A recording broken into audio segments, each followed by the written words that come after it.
Spartiates! Quel est votre métier? Le nom de Léonidas résonne encore dans nos oreilles comme le roi des plus grands guerriers de la Grèce antique, les Spartiates. Les récits héroïques écrits à leur sujet les ont placés au rang de légende. Leur courage et leur bravoure ont changé le cours de l'histoire à jamais. Mais que sait-on vraiment? Le mythe a-t-il pris le pas sur la réalité historique? Salut la vadrouille! Selon les auteurs antiques, en 480 avant notre ère, 300 Spartiates auraient tenu en respect une armée de plus d'1 million d'hommes, celle de Xerxès Ier, le roi des Perses. Cependant, peut-on vraiment croire aveuglément les écrits retrouvés à ce sujet? Car ceux-ci ont été écrits 50 ans après les événements. Les auteurs des textes anciens n'ayant pas pris part à la bataille, il est crucial de prendre ceux-ci avec énormément de précautions. La fiabilité des sources étant essentielle, celles-ci ont récemment été confrontées aux nouvelles technologies qui ont permis une lecture plus approfondie de l'histoire, notamment à travers les analyses satellites et le découpage numérique des sols. Et cela sous l'œil attentif des chercheurs. Pour ceux qui souhaiteraient découvrir leur travail dans les détails, je vous mets en description le lien vers le documentaire complet qui m'a permis de réaliser cet épisode.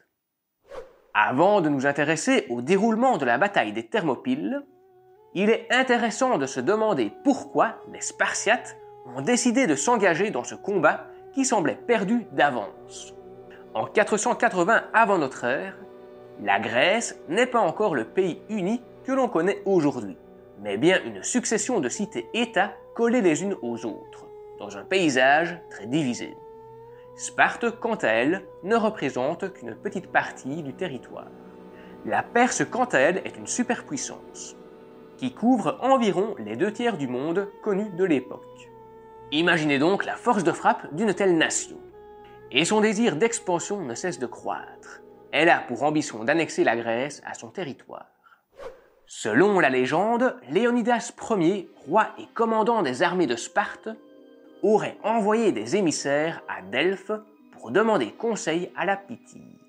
Il faut savoir que les oracles rendus par la Pythie jouaient un rôle crucial dans le choix de Sparte de s'engager ou non dans une campagne d'envergure.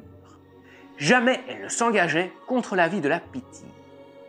Plongée dans les profondeurs du temple d'Apollon, dans une pièce secrète appelée l'Aditon, la Pythie partageait ses visions entourée des sages.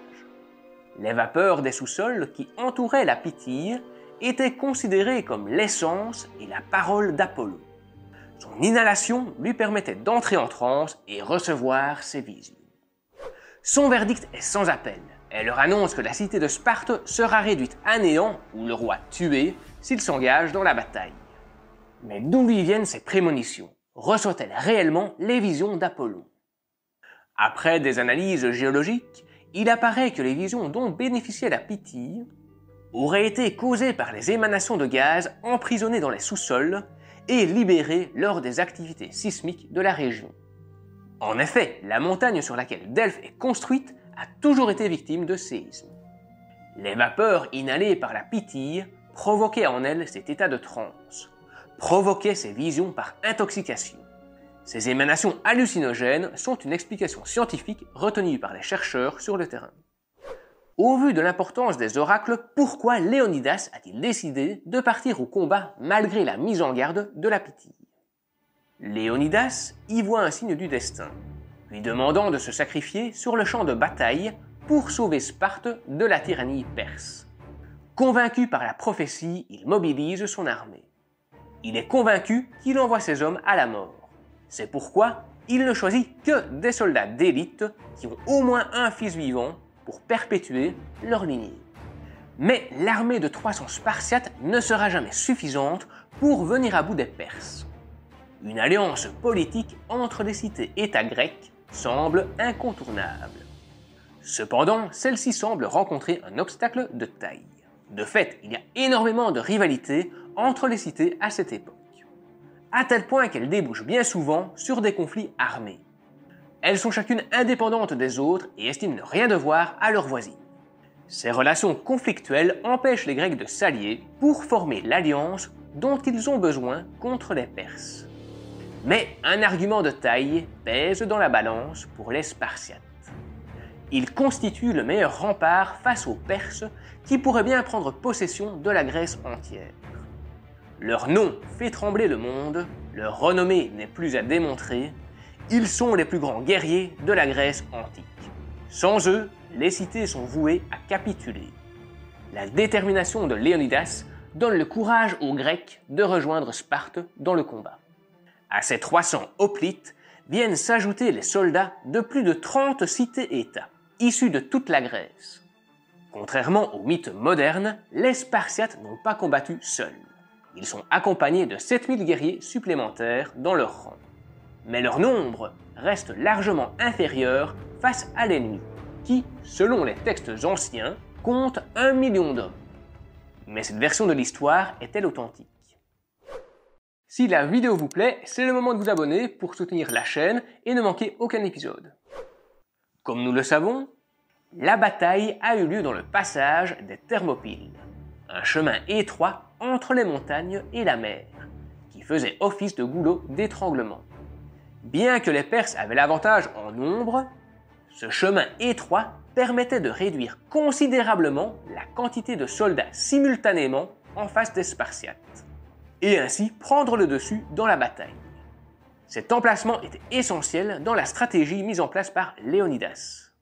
Si l'on peut observer aujourd'hui que le relief décrit dans les sources antiques ne correspond plus à l'actuel, il faut tenir compte du fait que l'eau qui coule dans les Thermopyles a eu l'occasion de modifier le paysage à travers plus de 2500 ans.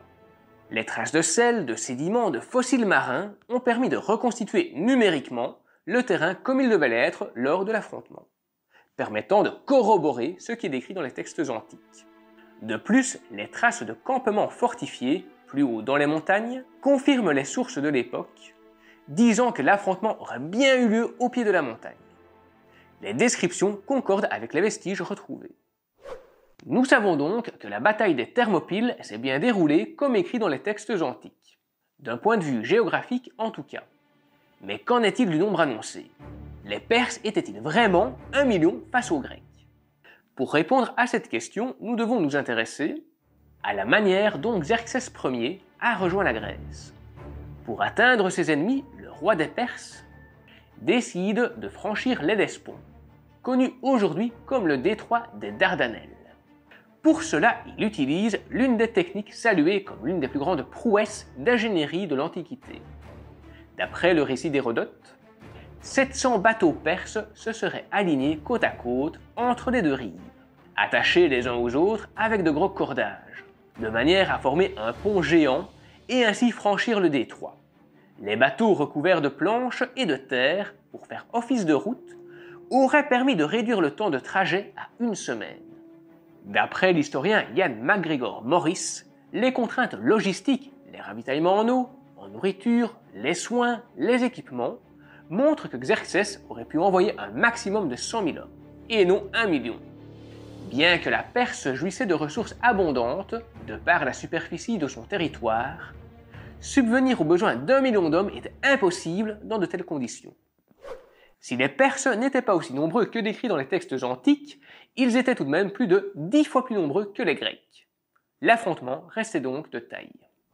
Le rapport de force entre les deux camps laisserait à penser que les Perses n'auraient fait qu'une bouchée des Grecs. Et pourtant, si les Spartiates sont bien connus pour une chose, c'est leur formation militaire très stricte et rigoureuse, dont je vous parle en détail en fiche, mais aussi leur équipement. Les hoplites sont une unité cuirassée, équipée d'armure et de casques de bronze. Leurs boucliers, en bronze également, sont munis d'une épaisse couche de bois pour absorber les chocs. Leurs épées sont courtes mais meurtrières en combat rapproché, et leurs longues lances se terminent par une pointe en métal affûté à chaque extrémité. Mais l'élément déterminant dans la bataille est, selon l'historien militaire Nick Fields, la tactique de la phalange, qui consiste à garder les rangs serrés et à former une carapace imperméable avec leurs boucliers. Ainsi, les boucliers protègent les hommes du bas du casque aux genoux et leur permettent à la fois de se protéger et d'avancer face à l'ennemi. Les lances, brandies au-dessus des boucliers, transpercent les assaillants, tandis que leurs boucliers continuent de les rendre intouchables. Même une pluie de flèches ne permet pas d'en venir à bout. Les rangs serrés, les boucliers levés, les protègent des attaques aériennes. Mais alors, pourquoi ont-ils tout de même perdu face aux Perses? Selon les sources antiques, la bataille des Thermopyles aurait duré 3 jours, au terme desquels les Spartiates auraient essuyé une lourde défaite. Il semble néanmoins que la bataille n'ait pas pris fin aux Thermopyles. De fait, les nombreuses têtes de flèches perses retrouvées dans les fouilles archéologiques à 1 km de là indiquent que le conflit aurait pris fin en retrait sous un tir de barrage massif. Cependant, cela n'explique pas pourquoi ils ont abandonné les Thermopyles, qui leur donnaient un avantage conséquent sur les envahisseurs. Les textes anciens mentionnent un traître qui aurait renseigné Xerxès sur l'existence d'un sentier, qui permettrait de contourner les Grecs pour les attaquer à revers. Cela contre de l'or. Après avoir étudié les relevés GPS des points par lesquels les Spartiates auraient combattu tout au long de la bataille, plusieurs chemins ont pu être reconstitués, ce qui laisse supposer que plusieurs traîtres auraient pu pactiser avec l'ennemi. C'est du moins l'une des hypothèses retenues par Ian McGregor Morris, l'historien sur place. Mais alors, quelle a été l'issue de la bataille? Comment s'est-elle terminée? Après que les flèches perses se soient abattues sur les Spartiates, Xerxès avait le champ libre pour prendre possession de la Grèce. Il a ainsi détruit toutes les cités sur sa route, jusqu'à atteindre Athènes, laquelle avait été désertée. C'est du moins ce que pensaient les Perses à leur arrivée, car à peine ont-ils pénétré dans la cité par les ports, qu'ils ont subi l'embuscade des alliés grecs qui les attendaient. Les 3 jours de combat précédents leur avaient laissé le temps de préparer la seconde partie de l'invasion perse. Suivant le même schéma qu'aux Thermopyles élaboré par les Spartiates, ils les auraient forcés à passer par un goulet d'étranglement pour les faire tomber sous les coups d'éperon de leurs bateaux et dans de rudes combats au corps à corps. Xerxès n'avait d'autre choix que de s'avouer vaincu et de battre en retraite. La bataille des Thermopyles est souvent vue comme un tournant de la civilisation occidentale. En se sacrifiant, les Spartiates ont permis aux Grecs de continuer leur expérience politique et de faire émerger la démocratie. En conclusion, les traces archéologiques sur le terrain tendent à prouver que les récits sur les Spartiates disent la vérité, à 1 ou 2 détails près. Selon l'historien Ian McGregor Morris, les sources anciennes sont fiables. Elles ne racontent pas un mythe, elles racontent l'histoire. Si vous n'avez pas encore eu l'occasion de voir tous les épisodes sur les Spartiates, je vous ai fait une playlist juste là. Ou bien je vous propose de continuer avec un autre épisode juste ici. Pas d'autre choix, je vous suis.